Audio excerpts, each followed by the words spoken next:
Falmouth Docks here.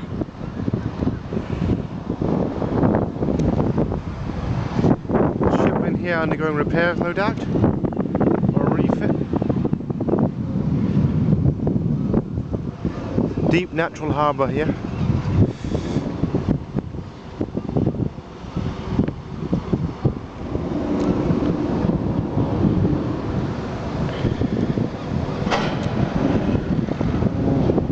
Work taking place today as well,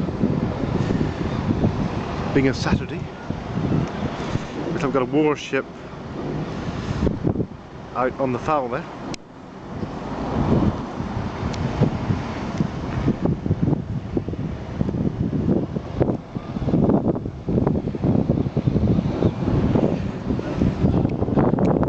Vital source of work here for locals.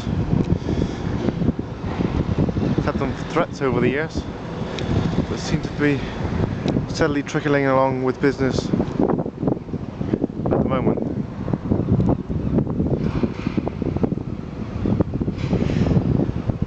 Getting various contracts here.